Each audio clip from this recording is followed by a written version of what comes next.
po yung continuation ng video. So pakita ko po kung paano i-operate si TBB, kung paano patayin, i-on, i-activate yung invert, and then yung standby mode siya. So first, since naka-on na tong inverter natin, so patayin lang natin siya. So ang first na gagawin niyo is press nyo lang ito ng matagal hanggang sa mamatay na yung screen. Diinan nyo lang siya, huwag nyo titigilan hanggang sa mamatay siya. So ayun, namatay na totaling screen, ibig sabihin off na yan. And then sa pag-on naman, click nyo lang to ng 1 to 2 seconds.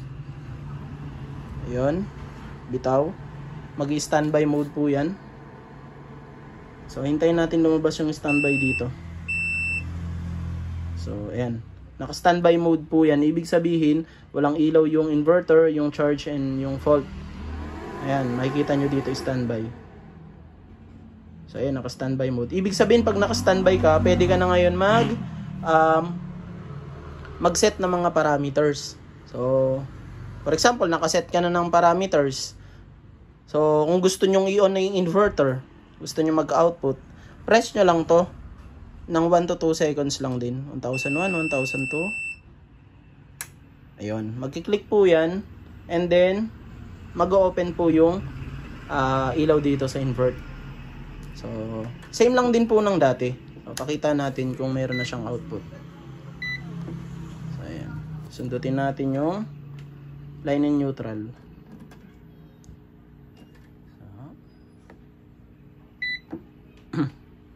Line and neutral, tingnan natin kung may output. Ayun, may output na siya. So ibig sabihin activated ng inverter niya. And then next, isa-set natin using dito sa mga parameters. So from invert, punta natin standby mode. Click lang natin ng 1 to 2 seconds. Mawawala po yung ilaw dito. So kung mayroon kang solar panel, ilaw to, itong charge dito. So pwede mo siyang iset. Sa pag-set, punta po kayo sa page 31. So ng manual nyo, nandito lahat ng mga parameters na pwede nyong iset. So for example, iset natin yung frequency. So click lang natin to ng 2 seconds, 1001, 1002. Ayun, lalabas, up. So 6 Hz, gawin natin 50 Hz. Click lang natin yon. Magbi-blink yung baba, and then up or down para mabago. To save, click lang to. So ayun, setting successful. Ibig sabihin na save na yan. Then balik natin ulit, for example. So ayan, magbi-blink yung ilalim. Click nyo yung down or up. Pipili 60 Hz.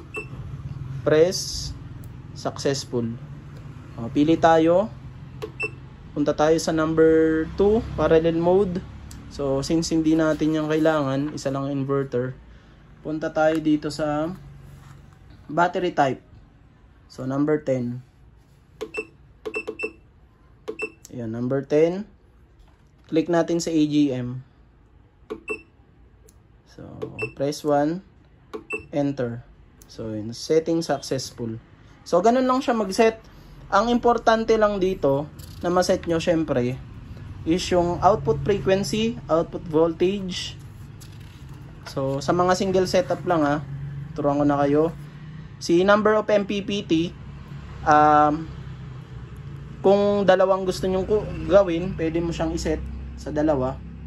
So kung isa lang naman ang gagamitin mo, set mo ng isa. And then work without battery mode, pwede mo siyang gamitin. So ayan, pwede nyong bago-baguhin dyan. And then yung battery type, battery AH. Ito, kung gusto nyong manual setup, nandito na siya lahat.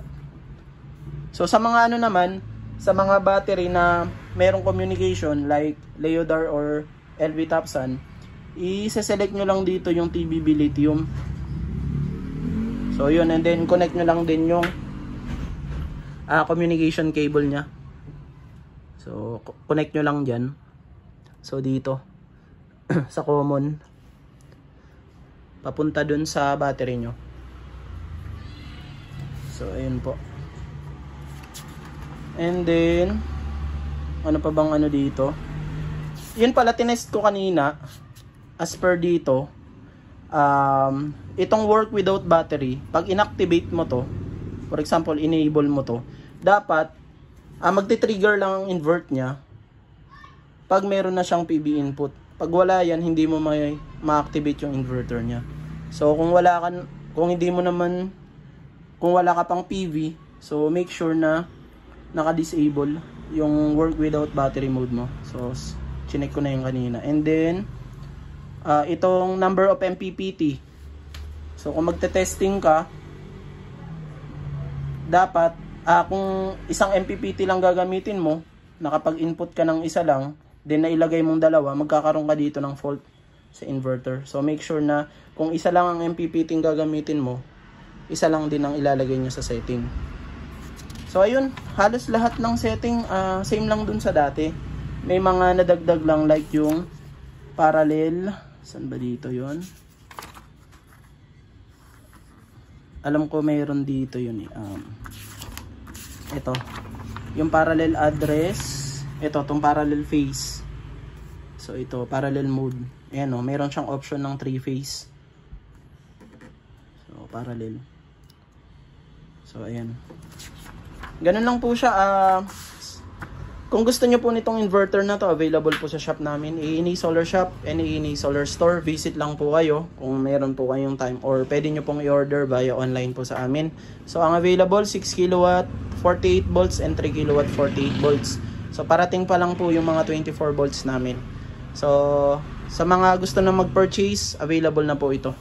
So, may COD kami. Meron din kaming, pwede kayong magbayad via credit card, cash. So, GCash, pwede rin po sa amin. Via Lazada, available na rin po sa amin. So, ayun, sa mga nagtatanong, tuturuan ba namin kayong mag-set?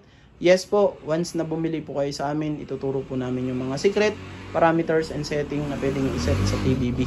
And then, nagbibigay rin kami ng diagram po para sundan. Then, yun po, nag-install din po kami. And then, pwede po yung bumili ng package sa amin. So, yun po, kami na po yung nagsaset nun. Maraming salamat po, ANA Solar Shop.